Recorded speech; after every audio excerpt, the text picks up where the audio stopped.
What's happening, guys? Welcome back to Jesse Does It. Today, we're not doing anything crazy special, but we are going to do something that's very important. It's time for some maintenance on the old tow rig here. So today we're going to change the oil and do something else that I think is extremely important that I like to do every oil change, and that is change the fuel filter. So let's take a look at the fuel filter and see why that's so important and get the oil draining, and we'll go from there. All right, see ya.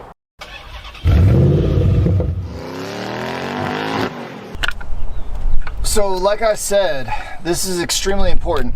Now you could, which I had to do in a roadside emergency, take a screwdriver and a hammer and bang this off, but there is a sweet tool designed specifically for this, and it makes life a lot easier. So you just set that on there and pop it right off.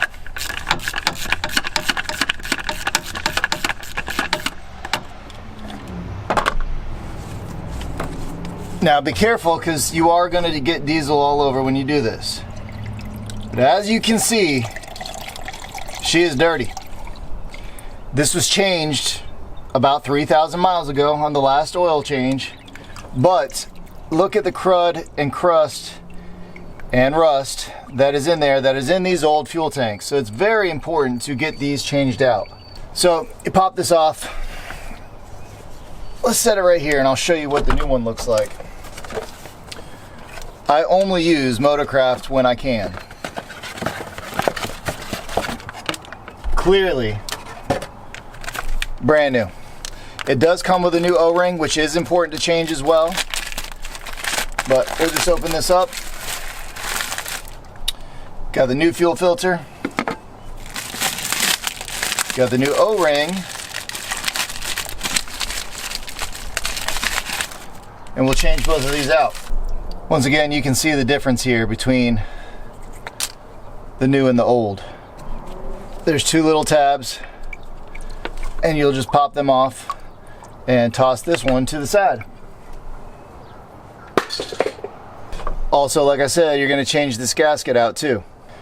I like to put the gasket on the filter housing itself, the cap.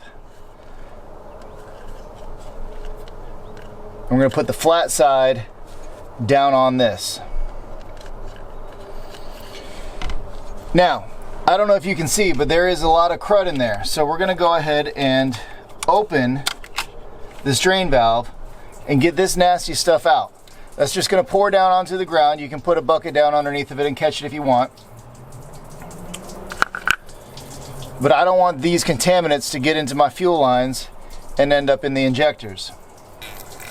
Put your fuel cap back on, and like I said, there's these two tabs that click in here, one on each side, and obviously it's supposed to click in better than that. There we go. So we're going to put the fuel filter back on. I'm going to start it by hand. Once I know that that is good and started, get her snugged up, put the ratchet back on, and tighten her down.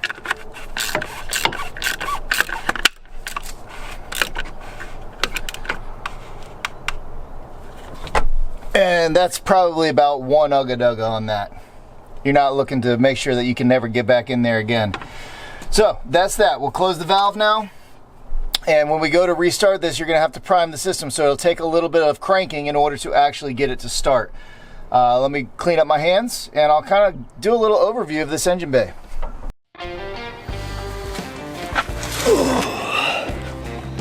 Welcome to under my truck. Let's get this oil draining, because that takes quite a while for that to happen.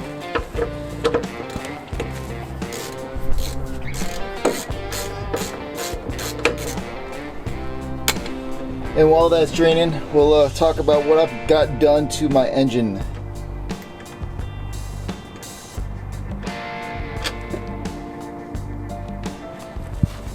All right, she's draining. All right, so right off the bat, I'm sure you can see these intercooler pipings. This is Obsession Diesel Performance, but it's their bolt-in intercooler kit, and it comes with this Y and then off the turbo, and it routes to the front. And I have a stock, you're not going to be able to see it, stock 6-liter intercooler in there. So that came off of the newer 6-liter intercooler. Nothing special with that, but it helps keeps my EGTs down for sure. In the back there, speaking of turbo, I have a KC Stage 1 that is 0.84 housing, and it spools up way quicker and pushes way more boost than the factory turbo. Originally I had a Wicket wheel in there, and that was cool, it helped for sure, but that KC turbo, man, what a difference. Much more boost, much more power, and when towing keeps the EGTs way lower. I have zero issues towing uphill with EGTs at all. So that is awesome. That was a huge improvement for me. Now, something else that you can't see is I have 160/30 injectors by Full Force, and that was my first real upgrade on these. That really kind of pushed a lot more fuel and a lot more power, allowing me to give her some beans and get moving down the road a lot quicker than the slow turd that it was. So I have 160/30 injectors, the KC turbo, the intercooler, and the cold air intake, and that's really it done to this. It's pretty simple, but it's pushing around 450 horsepower and around 800 foot-pounds of torque, according to you know, what they say online. For tunes, I am running Jelly Built tunes on a Hydro chip. That is a necessity when you're pushing more power and more fuel. So those all play well together, and this thing tows like a dream. It's not going to win any drag races, but it is no longer slower than molasses anymore. So I'm very happy with all the upgrades that I've done performance-wise to this truck.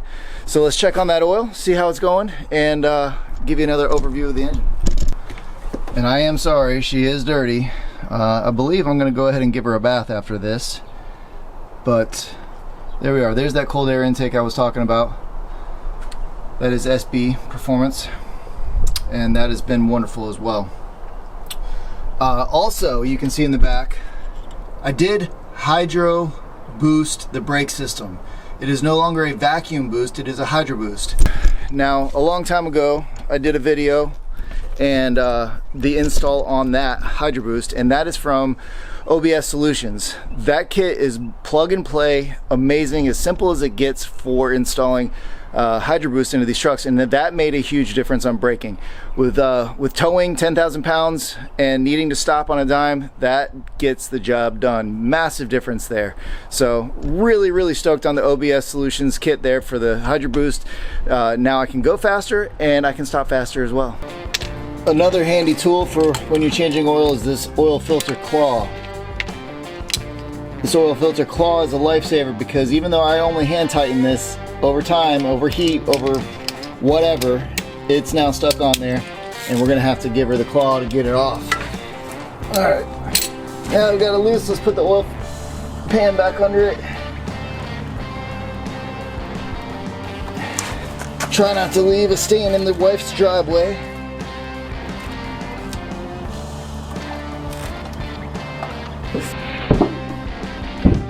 Yes.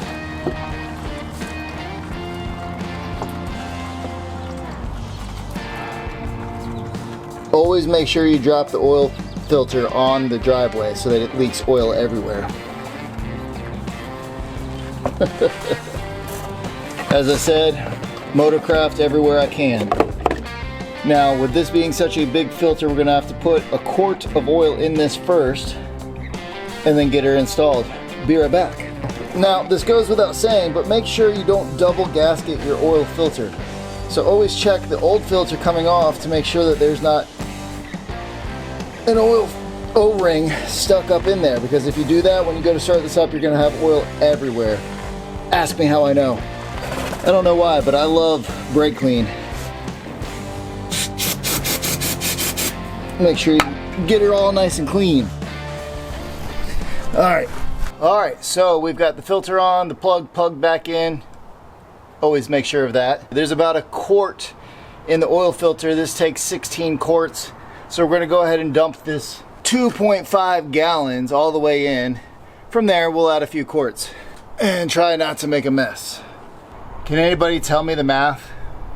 How many quarts are in 2.5 gallons? I wanna say there's 4 quarts in a gallon. So this should be 10 quarts.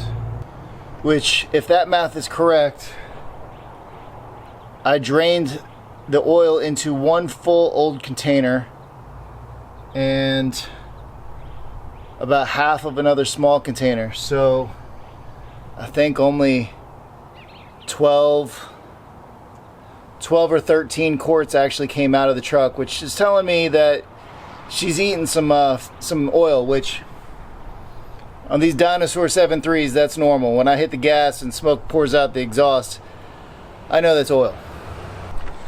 So that's one jug. We're gonna prime the fuel system by cranking a whole bunch of times. Give her one good start up. Check the oil level and add accordingly. Also, save these from your oil changes because this is what I'm dumping the old oil back into. Very handy. Let's fire it up.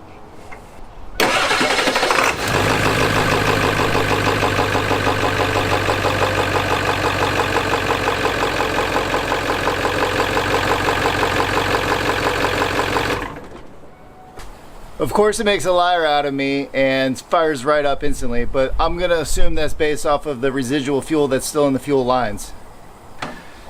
Gotta love it. Things you say on video and it just doesn't happen, right? And we're touching the bottom of the dipstick, but we're not quite there yet, so I'm gonna add 2 quarts and check it again.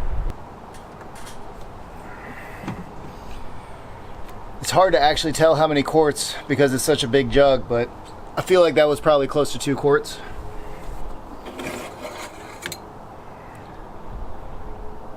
We are at the top of the full mark.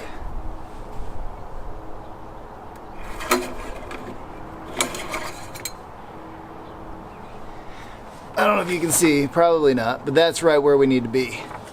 Not bad at all. So that's it. Basic maintenance, once a year I do this because I don't travel that much. This basically only is a tow rig and I usually do about 3,000 miles a year, maybe a little bit more, but once a year I do an oil change and a fuel filter. Very important to do that fuel filter, as you saw how dirty it was. Would you like some exhaust noise? Let's do that right now.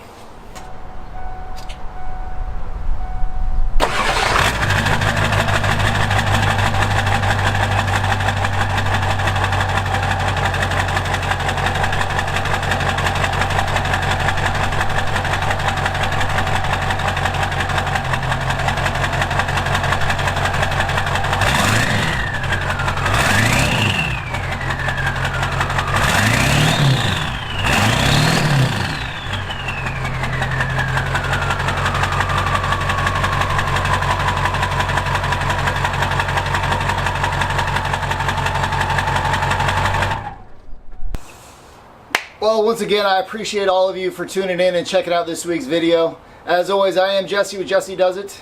Till the next project. See you then. Peace.